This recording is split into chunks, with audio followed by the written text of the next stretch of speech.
భారత జట్టు Ireland, England పర్యటనల్లో వరుసగా టీ20 సిరీస్లను కోల్పోవడంతో మాజీ దక్షిణాఫ్రికా దిగ్గజం ఏబీ డివిలియర్స్ కీలక వ్యాఖ్యలు చేశాడు.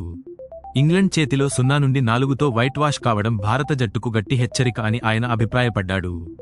తన యూట్యూబ్ ఛానెల్లో మాట్లాడిన ఏబీ డివిలియర్స్, ఇప్పుడు అందరి చూపు భారత ప్రధాన కోచ్ గౌతమ్ గంభీర్ పైనే ఉంటుంది. ఈ జట్టును మళ్లీ సరైన దారిలో నడిపించే బాధ్యత ఆయనదే. అందుకు కావాల్సిన అనుభవం, నాయకత్వ లక్షణాలు గంభీర్కు ఉన్నాయి అని పేర్కొన్నాడు. అలాగే ఈ ఓటములు భారత జట్టుకు చెడు కంటే మంచి పాఠమే కావచ్చని డివిలియర్స్ అన్నాడు. ఐపీఎల్లో భారీగా పరుగులు చేసిన యువ ఆటగాళ్లను మళ్లీ వాస్తవ పరిస్థితులకు తీసుకురావాల్సిన అవసరం ఉందని సూచించాడు. ఐపీఎల్లో చాలామంది బ్యాటర్లు వరుసగా పరుగులు చేసి ఆత్మవిశ్వాసం పెంచుకున్నారు.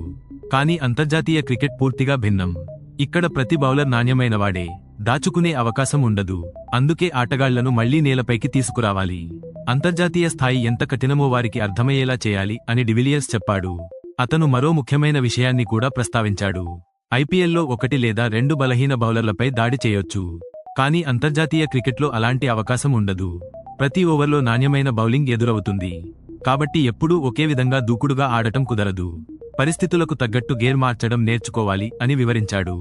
ఐపీఎల్ 2026లో వైభవ్ సూర్యవంశీ, అభిషేక్ శర్మ, సంజూ శాంసన్, తిలక్ వర్మ అద్భుత ప్రదర్శనలు చేశారు. ముఖ్యంగా వైభవ్ సూర్యవంశీ 776 పరుగులతో సంచలనం సృష్టించాడు. అయితే అదే ఫామ్ను అంతర్జాతీయ క్రికెట్లో కొనసాగించలేకపోయాడు.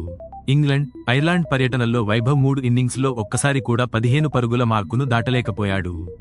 సంజూ శాంసన్ 4 ఇన్నింగ్స్లో 3 సార్లు సింగిల్ డిజిట్ స్కోర్లకే పరిమితమయ్యాడు. అభిషేక్ శర్మ, తిలక్ వర్మ కూడా ఆశించిన స్థాయిలో రాణించలేకపోయారు. భారత్ 0-4తో సిరీస్ కోల్పోవడం తనకు బాధ కలిగించిందని డివిలియర్స్ అన్నాడు. అయితే యువ జట్టులో అనుభవం కొరవడటం కూడా దీనికి ప్రధాన కారణమని పేర్కొన్నాడు. ఈ ఫలితం చూడటం బాధాకరం. కానీ పూర్తిగా ఊహించని విషయానికి కాదు. జట్టులో అనుభవం తక్కువగా ఉంది. ఇలాంటి సమయంలో కోచ్, నాయకత్వం పాత్ర చాలా కీలకం.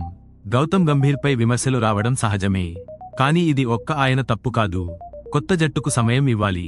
ఓపికతో ముందుకు తీసుకెళ్తే ఈ యువ ఆటగాళ్లే భవిష్యత్తులో భారత జట్టును విజయాల బాటలో నడిపిస్తారు అని ఏబీ డివిలియర్స్ ముగించాడు. ఇలాంటి క్రికెట్ అప్డేట్స్ కోసం మా ఛానెల్ను సబ్స్క్రైబ్ చేయడం మర్చిపోవద్దు.